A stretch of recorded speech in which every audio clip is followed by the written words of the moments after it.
વચનામૃત પંચાળા 7 ભાગ 2.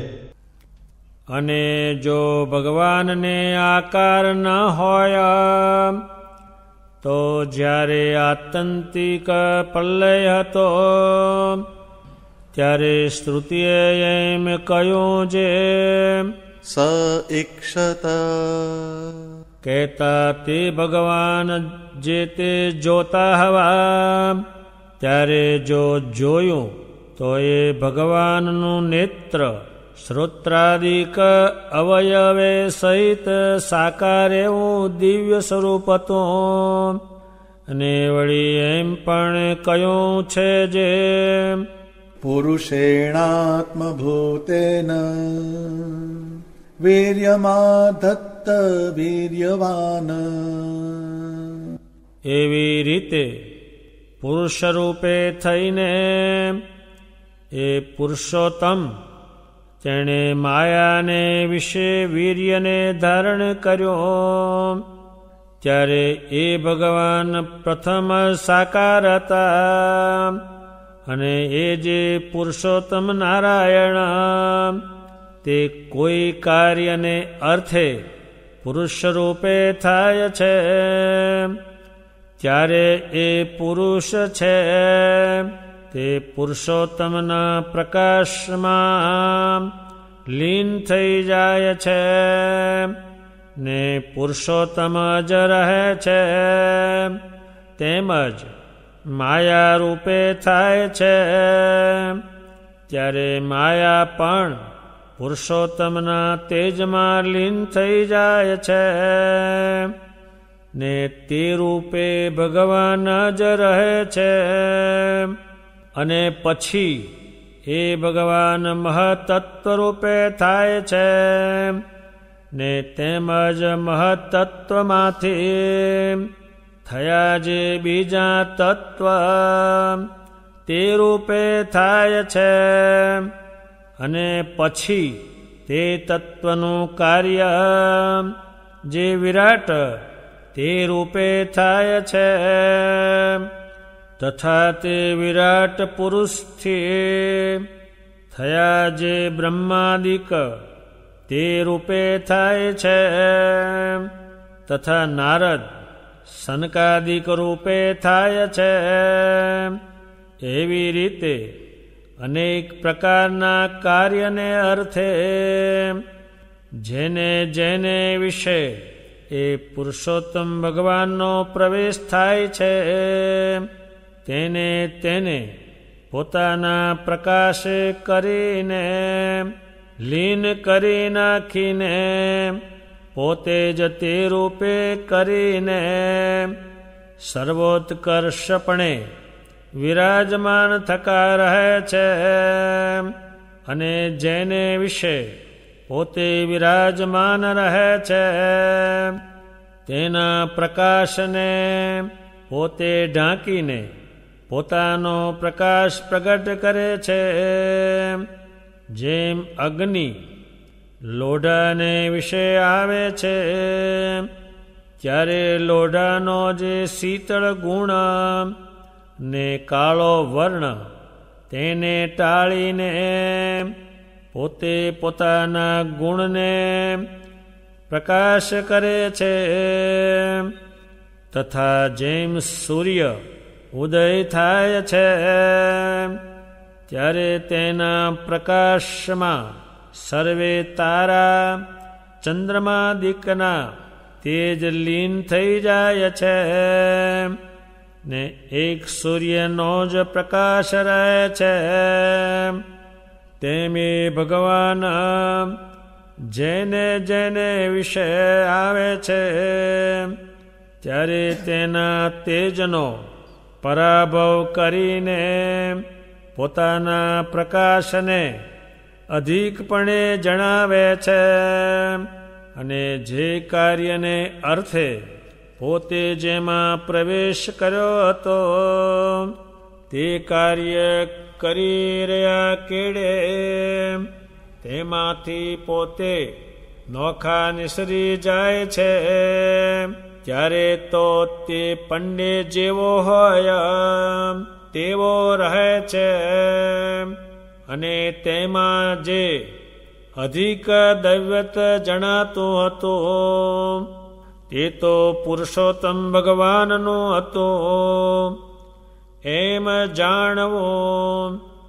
એવી રીતે સર્વના કારણ ને સદા દિવ્ય સાકાર એવા જે પ્રત્યક્ષ પુરુષોત્તમ નારાયણ તેની મૂર્તિને વિશે સાકરના રસની મૂર્તિની પેઠે ત્યાગ ભાગ સમજવો નહીં, ને જેવી મૂર્તિ દીઠી હોય તેનું જ ધ્યાન ઉપાસના ભક્તિ કરવી, પણ તેથી કાંઈ પૃથક ન સમજવું. અને તે ભગવાનમાં જે દેહભાવ જણાય છે તે તો નટની માયાની પેઠે સમજવો, અને જે આવી રીતે સમજે તેને તે ભગવાનને વિશે કોઈ રીતે મોહ થતો નથી.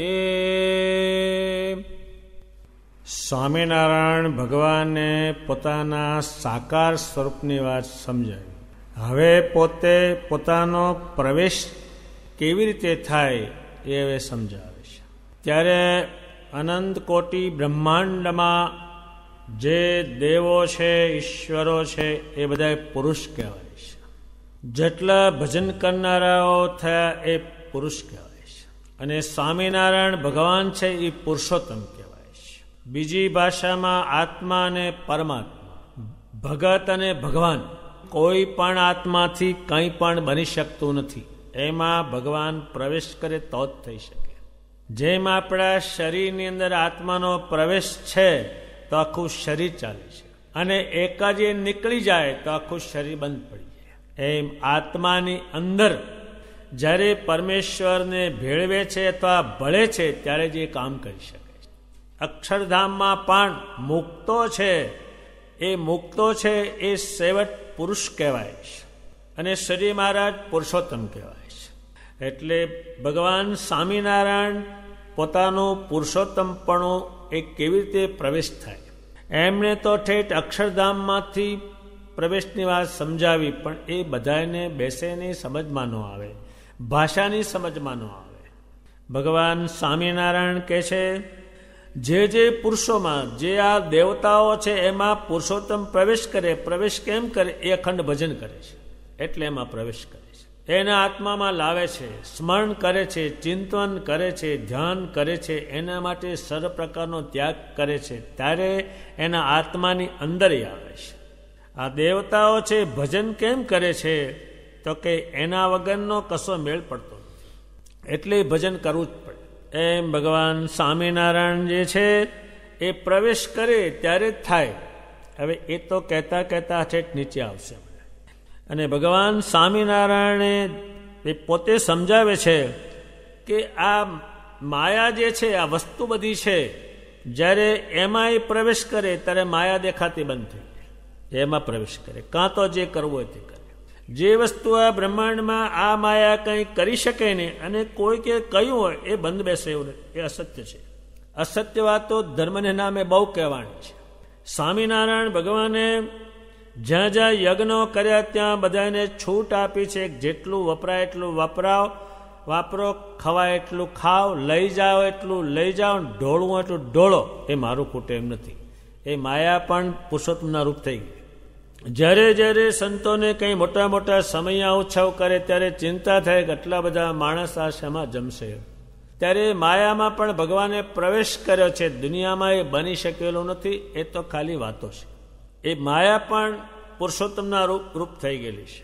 ભગવાન સ્વામિનારાયણે જ્યારે જ્યાં જ્યાં મૂર્તિઓની પ્રતિષ્ઠાઓ કરી ત્યાં લાખો માણા ભેગા થયેલા, અને થોડુંક જ ભેગું કરેલું હોય એને બધાએ જોયેલું છે. અને બધાએ શંકાઓ કરી છે કે આ કોઈ દાડો થાય જ નહીં. પણ જે શ્રેષ્ઠ માણસો છે એને ખબર છે કે નારાયણ સ્વામી કે એમ જ થાય, અને લાડવાના ડુંગરા દેખાડેલા છે, ભાતના ડુંગરા દેખાડેલા છે, ના હોય તે દેખાડેલું છે. આ કોઈનાથી બને નહીં. હવે કોકે બ્રાહ્મણ કર્યું હોય ને એમાં ત્રણે હાડી ત્રણે જમ્યા હોય તો ભગવાને હા પૂર્યો. હવે એ તો હા હોય કે તારામાં હા હોય, આ બનતું છે કોઈનાથી. એટલે ભગવાન જે કહે છે એને આપણે સમજી પણ ના શકીએ. કરવાની વસ્તુ તો બાજુ પર રહી, એનો પ્રવેશ છે. જેમાં જેમાં પ્રવેશ કરે, સ્વામિનારાયણ ભગવાન કહે છે માયા પણ મારા તેજમાં લીન થઈ જાય. કેટલીક વખતે ભગવાને એટલું શરીરમાંથી તેજ ફેંક્યું કોઈ ચીજ દેખાય જ નહીં.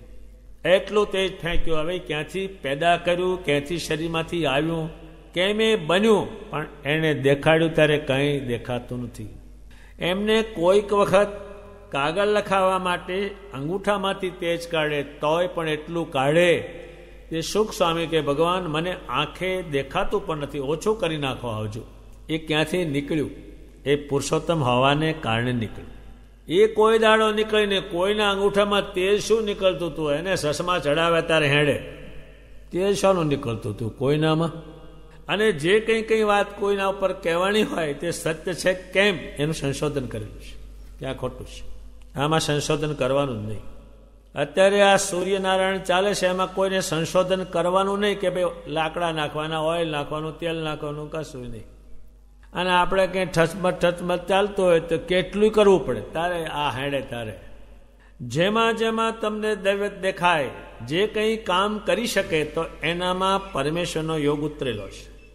હવે આ બ્રહ્માંડ આખું ચલાવવું, હવે કેટલી એમાં શક્તિ મૂકી છે ને કેટલું તારે એ ચલાવી શકે ને. આપણે ગોલકીને ચાલતી, એ ગોલકી હોય ને ત્રણ બચોળિયા હોય તોય પેલો કે બહુ પ્રોબ્લેમ ઘડીએ ઘડીએ ઊભા થાય. હવે ગોલકી એ કોઈ નથી ચાલતી. કેમ નથી ચાલતી? તો કે પરમેશ્વરનો યોગ નથી અને પરમેશ્વરે કંઈ યોગ ઉતાર્યો નથી, એણે કંઈ માગ્યો નથી. ભગવાન સ્વામિનારાયણ કે છે, આ નારદજી થયા એ પણ કે ભગવાન સ્વામિનારાયણથી બહાર નથી.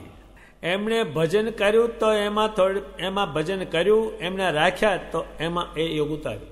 સનકાદિકો થઈ ગયા, એણે કંઈ પણ કર્યું નહીં, એટલે કંઈ લુગડા રાખ્યા નહીં, કંઈ ઘર બાંધ્યું નહીં, કશું હાવ નાના ભજન કરે તો એમાં યોગ ઉતાર્યો. સ્વામિનારાયણ ભગવાન કહે છે એમને અનેક પ્રકારના કાર્ય, એક બે નહીં. એ જેને જેને વિશે પુરુષોત્તમનો પ્રવેશ થયો એને પ્રવેશ કહે. એ પ્રવેશ છે જે છે એ જેમાં પ્રવેશ કરે એનું જે તેજને બુદ્ધિ એ લીન કરી નાખે, એમાં એનો યોગ ઉતર્યા હોય અને એમાં બિરાજમાન થાય. હવે દ્રષ્ટાંત આપશે, કારણ કે આ વાત છે આમ સમજાય નહીં, પણ દ્રષ્ટાંતથી સમજાય કે આ વાત કરી છે. ભગવાન સ્વામિનારાયણ કહે છે જેમ અગ્નિ અને લોઢાની જગ્યાએ પેલો આત્મા અને અગ્નિની જગ્યાએ સ્વામિનારાયણ. હવે લોઢામાં અગ્નિ દાખલ થાય એમ સ્વામિનારાયણ લોઢા જેવો જે આત્મા કાંઈ નહીં એમાં એ દાખલ થાય. એમાં દાખલ થાય એ અગ્નિની જગ્યાએ છે. એ અગ્નિ લોખંડમાં દાખલ થાય એટલે જે લોખંડનો કાળો વર્ણ અને ઠંડુ એ ગુણ જતો રહે. એમાં અગ્નિનો ગુણ આવી જાય, લાલ અને ગરમ એ ગુણ આવી ગયા. એમ જીવમાં ભગવાન સ્વામિનારાયણનો પ્રવેશ થયો એ આ દ્રષ્ટાંતથી સમજાવે છે. હવે સજી મહારાજના એ દ્રષ્ટાંત એટલું સમજવું સારું છે, નહીંતર આને સમજાવવું હોય તો ઘણા દ્રષ્ટાંતો આમ બનેલા છે. સ્વામિનારાયણ ભગવાન જેને જેને વિશે આવે એનો જે ઠંડો ગુણ કાળો એ બધો ટાળીને અગ્નિ દાખલ થઈ ગયો. શ્રી મહારાજના વખતમાં જે પરમાંશો આવ્યા એ બધા એના આત્માની અંદર સ્વામિનારાયણ, અને બધાએ કહ્યું છે અને આપણને કહ્યું તમે આત્મામાં રાખજો, પણ આપણે રાખવાની બુદ્ધિ નહીં. એમ ભગવાન સ્વામિનારાયણે એ લોઢાની વાત કરી અને અગ્નિની વાત કરી. અગ્નિની જગ્યાએ પોતે છે. ત્યારે હજુ તો એનો અભ્યાસ થશે કે આ બન્યું શી રીતે. દાદા ખાતે ત્યાં 6 મહિના ભગવાન રે અને હજારો સાધુ હરિભક્તો આવે ને જમે અને ત્યાં મુકામ કરે, એ બને જ નહીં, કોઈ નથી. પણ એમાં એને પ્રવેશ કર્યો છે. હવે આપણે આમથી એક મહેમાન આવ્યા હોય અને એને ખવડાવતી હોય, ત્યાં એક દાડો રહે ત્યાં સુધી બૈરી કે મને કેળના હાંધા દુખે, પેલો કે થાકી ગયો. એ ત્રણ મહેમાન આવે એમાં તણે આવે તો થાય શું આનું? ત્યારે એમાં એનો બધો પ્રવેશ છે. એના શબ્દમાં પણ એનો પ્રવેશ. આમ તો સીધી રીતે એના શાસ્ત્ર વાંચો એટલે એનો પ્રવેશ એમાં થયેલો છે, એટલે તરત જ સુખ. પણ એનું કંઈ પણ એમાં શાસ્ત્રમાં કહેલું તમે કરો કે તરત જ ફળે, એનો પણ એમાં પ્રવેશ. જે જળ જે વસ્તુ છે હાવ, તો એમાં એનો પ્રવેશ. એ શબ્દ માયિક છે, શબ્દ માયાના છે, પણ એમાં એનો જોગ થયો તો એ પણ ભગવાનના યોગવાળા શબ્દો થઈ ગયા. આપણે જૂના સાધુઓ અને જૂના હરિભક્તો પૃથ્વી પર સ્વામિનારાયણ ન લખે કે એમાં એનો પ્રવેશ થઈ જાય, એના પર પગ પડે, એ નામે ન લખે. ભગવાન સ્વામિનારાયણ પોતે પ્રવેશની વાત કરે. નિષ્કુળાનંદ સ્વામી તે સમયમાં બહુ ભણ્યા હોય તો 4 ચોપડીથી આગળ નહીં જ. એણે 50 ગ્રંથો ક્યાંથી લખ્યા? એ ભગવાનનો પ્રવેશ છે.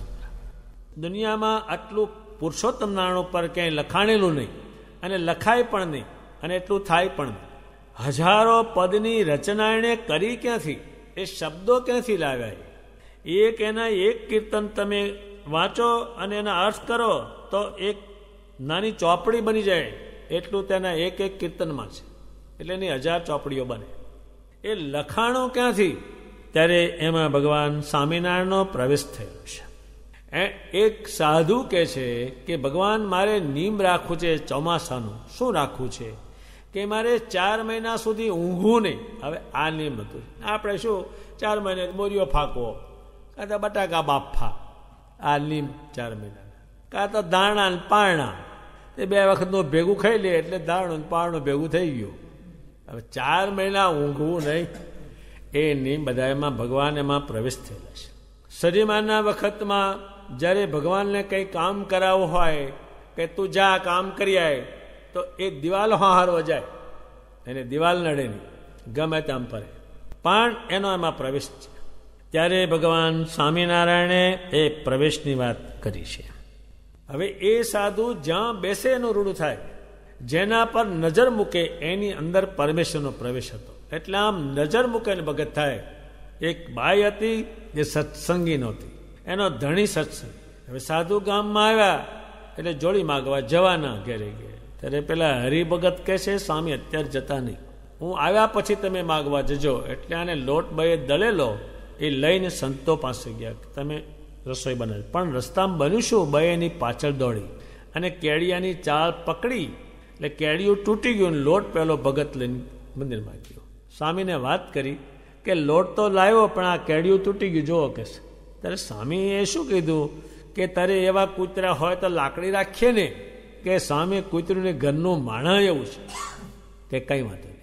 સ્વામીએ રોટલા કરી અને છાશને એવું મૂકીને ભગવાને ધરે. ભગવાન આની બુદ્ધિ તમે સારો કરો. જો એની પાંચ જ મૂર્તિ છે, ભગવાન એમાં પ્રવેશ કરેલો છે. એ રોટલા ભગવાનને જમાડ્યા, શાંતો જમ્યા, પછી ભાઈ એકાંતિક ભગત થઈ અને દર પૂનમે ગરડે જતી. એ પ્રવેશ છે. એમ ભગવાન સ્વામિનારાયણ કરોડો આત્માઓની અંદર પ્રવેશ કર્યો, અને રાત દાડો એ પ્રવેશ કરવાને યોગ્ય એને બનાવ્યા, અને રાત દાડો સ્વામિનારાયણ કર્યું, ત્યારે એમાં પ્રવેશ થયો. ભગવાન સ્વામિનારાયણે એક લોખંડનું દ્રષ્ટાંત આપી અને પોતાનું પ્રવેશપણું સમજાયું. પોતે અગ્નિ સમાન છે એટલે એમાં પ્રવેશ કરી શકે. લોખંડમાં લોખંડ પ્રવેશ ના કરી શકે, બીજી કોઈ વસ્તુ પ્રવેશ ન કરી શકે. અને આત્મા ભૂત પ્રેત થઈને પ્રવેશ કરે તો કોઈ કામનું નથી, એ તો આત્માઓ છે.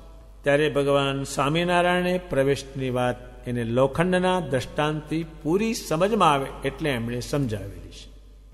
સ્વામિનારાયણ ભગવાન પોતાના પ્રવેશની વાત વધારે મજબૂત કરવા માટે એક બીજું દ્રષ્ટાંત આપે છે. જેમાં સૂર્ય છે એ ઉદય થાય છે એટલે ઉગે છે, ત્યારે તેના પ્રકાશમાં તારા અને ચંદ્રમાનું તેજ પણ ખલાસ થઈ જાય, એકલું સૂર્યનું તેજ રહેશે. એમ ભગવાન સ્વામિનારાયણ કે છે આ પૃથ્વી પર હું ઉદય થયો છું, એટલે એકલું આ સત્સંગમાં મારું તેજ છે. ત્યારે ભગવાન સ્વામિનારાયણના સંતોમાં ભગવાનનું જ્ઞાન, ભગવાનના સ્વરૂપનું ધ્યાન એ એમનું જ હતું. કરોડો માણસો એક વિચારના કેમ થયા, એક સ્વભાવના કેમ થયા, એક ભજની કેમ થયા? તો કે પુરુષોત્તમ નારાયણે પ્રવેશ કર્યો એટલે બીજો વિચાર નહીં. બહુ એક આપણું સામાન્ય ઘર હોય એમાં 10 માણસ હોય, 10 જુદા જુદી રીતે ભગવાન બસતા હોય. દસની માન્યતા જુદી જુદી. એ કેમ થઈ? તો કે પેલો પુરુષોત્તમ નહીં એટલે એ થાય જ.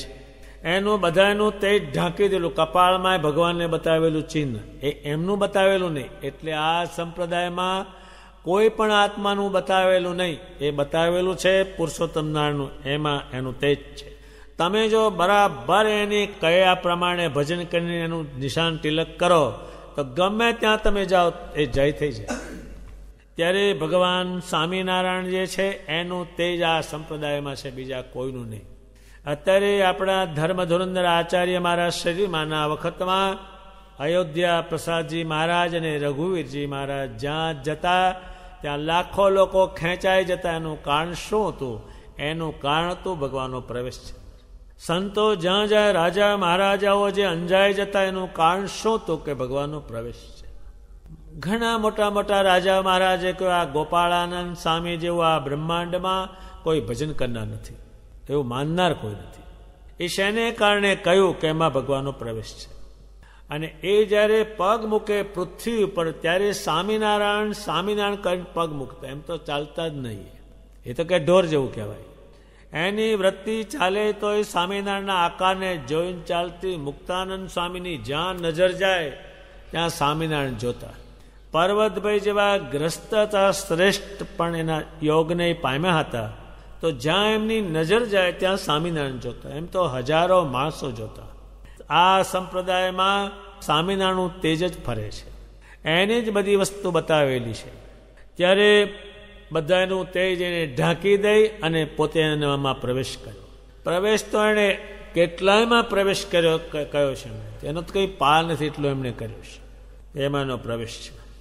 એનું પહેરેલું કપડું હડેલું શરીરને, અને એને પાણીમાં થોડુંક બોળી, એ પાણી કોકને તમે ભૂત પ્રેતને મલિન હોય તો એ છાંટો તો કહેશે એ પાણીથી હું બળું છું. એટલું તો એ પ્રવેશ જ છે એનું, નહીતર એ કાંઈ થાય નહીં. શરીરમાંના સાધુજી તે વખતે આ બ્રહ્માંડ ઉપર આવ્યા અને કંઈ પણ થઈ શકતું. જેણે જેણે કર્યું તેનું નાશ પામ્યું, અને જેણે જેણે જમાડ્યા, પૂજા, સાચવા, તેનું ભગવાને રૂડું કર્યું છે. એનો પ્રવેશ, એની અંદર એનો પ્રવેશ છે. આમ સમજાવીએ તો હજારો માણસમાં એનો પ્રવેશ થયેલો છે. અને ભગવાનની જે વાણી છે એ પૂરી સમજી રાખે કે આપણામાં થોડુંક જે દૈવત છે, ભગવાનના આશ્રિત હોય એનામાં દૈવત છે. એનું દૈવત કોનું છે? એ પુરુષોત્તમ નારાયણનું છે. ઘરમાં કંઈ તેજ છે, ઘરમાં સારા સંસ્કાર છે, ઘરમાં રૂડી બુદ્ધિ છે, ઘરમાં સારું માંસ પેદા થાય, એનું કારણ શું? એનું કારણ પરમેશ્વર છે. એની બુદ્ધિને ઢાંકી દે, એની લાવે. તારા અને ચંદ્રમાનું તેજ એ સૂર્યના તેજમાં ઢંકાઈ જાય છે. એમ ગમે તેનું તેજ હોય પણ આના તેજમાં બધા ઢંકાઈ જાય છે. એટલું એનું તેજ છે, એનો પ્રવેશ છે. કરોડો માણસોમાં એ પ્રવેશ ગમે તેમાં કરી શકે નહીં. ત્યારે અનંત કોટી જે મુક્તો લાવ્યા તેમાં પુરુષોત્તમ નારાયણનો પ્રવેશ હતો. એને કારણે આ પૃથ્વી પર ધર્મ સ્થપાણો પરમેશ્વરનો, નહીતર એ થપાય જ નહીં. જો એનો પ્રવેશ ન હોય તો એ થઈ શકે નહીં, કોઈનાથી કાંઈ નહીં. જે કે તે કરી આપે, એમાં એમનો પ્રવેશ છે. ભગવાન સ્વામિનારાયણે કહ્યું છે, જેમાં મારે કામ કરાવવાનું હોય તેમાં હું પ્રવેશ કરું, અને જ્યારે હું એમાંથી નીકળી જાઉં ત્યારે હતું તે થઈને ઊભું રહે. ભગવાન સ્વામિનારાયણ પાસે જે હતા અને કોઈ કારણે વશાત, કોઈ સ્વભાવ અવળાને કારણે ઘેર ગયા, બધું દૈવત લઈ લીધેલું છે. અને દુઃખી હાલતમાં જીવેલા છે. શું કર્યું? એમાં પ્રવેશ લઈ લીધો. હવે કાંઈ કરી શકે નહીં. જેમ આપણા દાંત છે એ શરીર સાથે ચોટેલા છે કામ કરી શકે, પણ એ છૂટા પડે એ કામ નહીં કરી શકે, એ ફેંકી દેવાના જ થયા. એમ જે સ્વામિનારાયણ ભગવાનથી છૂટા પડ્યા એમાંથી એને દૈવત ખેંચી લીધું, પછી કાંઈ કરી શકે નહીં. એમ ભગવાન સ્વામિનારાયણ કહે છે, મારે જેની પાસે કામ કરાવું હતું તેમાં મેં જ પ્રવેશ કરેલો છે. ભગવાન સ્વામિનારાયણે આ સત્સંગમાં એનું જ બધું તેજ છે, એનો જ પ્રતાપ છે, એનો જ મહિમા છે, એનું જ છે, બીજા કોઈનું આ સંપ્રદાયમાં નથી. અને બધાને એની વસ્તુ લીધેલી, ધ્યાન એનું, ભજન એનું, જ્ઞાન એનું, એ બધું ભગવાન સ્વામિનારાયણ છે. એના તેજમાં બધું ઢંકાઈ ગયેલું છે. જે સદીમાંના વખતમાં મત પંથો બધા ખલાસ થયાનું કારણ શું કે પુરુષોત્તમ નારાયણ હતા. નથી કોઈને સ્વામિનારાયણ ભગવાનનો અલૌકિક પંથ ચાલવા દેવો નહોતો. એટલા રાજાઓ પણ હતા, એવા ખોટા ગ્રંથો પણ કર્યા હતા, પણ ભગવાને બધું તોડીને જગ્યા કરી દીધી. એ પુરુષોત્તમ હોવાને કારણે બન્યું. ભગવાન સ્વામિનારાયણ કે છે અને સર્વેનું કારણ એટલે કારણ એના પરથી કાર્ય ઊભું થાય, કારણ હોય તો જ. એમ સ્વામિનારાયણ સર્વેનું કારણ હોવાને કારણે જેટલા અવતારનો સંકલ્પ કર્યો એ ભગવાને દેખાડેલા છે મૂર્તિમાન. એ સર્વનું કારણ અને સદા દિવ્ય મૂર્તિ છે. દિવ્ય એટલે તમે એને જોઈ શકો એવા જે ભગવાન સ્વામિનારાયણ એને અક્ષરધામમાં પુરુષોત્તમ નારાયણ કહેવાય છે. અને એને ભજનાર જે બધા છે એ પુરુષ કહેવાય છે. અને સ્વામિનારાયણ જે નામ છે, સ્વામી લે સૌના ધણી, એવા સ્વામિનારાયણ એનો અર્થ બીજો આવો કરેલો છે. ભગવાન સ્વામિનારાયણ કે છે તમારે મને કેવો જાણવાનો એક ત્રીજું દ્રષ્ટાંત આપે છે. જેમ સાકરના રસની મૂર્તિ હોય, એમાં કશું કાઢવા ગાલવાનું નથી અને સીધા જ એ રસને ખાવાનું છે. એમ ભગવાન સ્વામિનારાયણની મૂર્તિ જે છે એમાં ત્યાગ કે ભાગ એવું કરવાનું કંઈ છે જ નહીં, એને ખાવાની જ છે, સિદ્ધિ છે, એને સીધા ભજવાના છે. એ ત્રીજું દ્રષ્ટાંત છે. ભગવાન સ્વામિનારાયણ કે છે મારી મૂર્તિ તમે બધાએ જોઈ છે, એટલે તમારે મારું ધ્યાન કરવાનું. કેટલા માણસો ધ્યાન કર્યું આ પૃથ્વી પર? સ્વામિનારાયણનું કરોડો માણસોએ કર્યું. અને ધ્યાન કરી શું થયું? શ્રેષ્ઠ યોગને પામ્યા, જેના નામો લખાણા અને બ્રહ્માંડે છે ત્યાં સુધી વંચાતા રહેવાના છે. એને ધ્યાન કર્યું. કોનું કર્યું? જે પુરુષોત્તમ હતા તેનું. ભગવાન સ્વામિનારાયણનું ધ્યાન, ઉપાસના એટલે ઉપાસના કેવી કરે છે એના ઉપર આધાર રાખે છે. એ ઉપાસના જે છે એ પછી એ ઘણી મહત્વની છે. જેની હલકાની ઉપાસના કરે તે હલકો થાય, હાવ હલકાની કરે હાવ હલકો થાય, એ ઉપાસનામાં છે.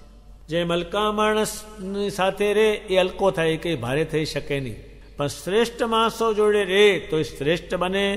એમ ભગવાન સ્વામિનારાયણની ઉપાસના એ પુરુષોત્તમની ઉપાસના છે. અને ભક્તિ જે છે એ કોની કરવી ને કોની ન કરવી એ નિષ્કુળાનંદ સ્વામીએ ભક્તિ નિધિ આખો ગ્રંથ લખ્યો છે.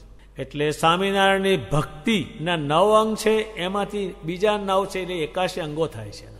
એ જાત જાતની સેવા છે, મહિમા છે, માતમ છે, ભજન છે, દાન છે, પુણ્ય છે, ત્યાગ છે, એ બધા ભક્તિના પ્રકારો છે. એ ભગવાન સ્વામિનારાયણની ભક્તિ આ પૃથ્વી ઉપર અનંત કોટી મુક્તોએ કરી અને બીજાને શીખવાડી. અને ભગવાન સ્વામિનારાયણમાં જે દેહભાવ ભગવાન કહે છે મારું જે સ્વરૂપ છે એમાં તમને દેહભાવ જણાય છે, એ નટની માયા મેં તમને સમજાવી છે. એ વાત એમણે નટની વાત આગળ સમજાવી છે. આવી રીતે ભગવાન સ્વામિનારાયણ કહે છે મને સમજે તે મને મૂકીને ક્યાંય એનું મન જાય નહીં, એને મોહ કહેવાય છે. ભગવાન સ્વામિનારાયણે આ પ્રમાણે એમની મૂર્તિની વાત, પ્રવેશની વાત એ ઘણી વિસ્તારવાળી છે. એ આપણને એટલી કહેતા આવડે નહીં, સમજાવતા આવડે નહીં, એ મોટો આપણો વાંધો છે. એટલી એની વાત અલૌકિક જ. ભગવાન સ્વામિનારાયણે પોતે પ્રવેશની વાત સમજાવી, અતિ દ્રઢ કરાવી. હવે ભગવાન સ્વામિનારાયણ કહે છે આ મેં જે વાત કરી એને કોણ સમજે એ હવે પછી કહેશે.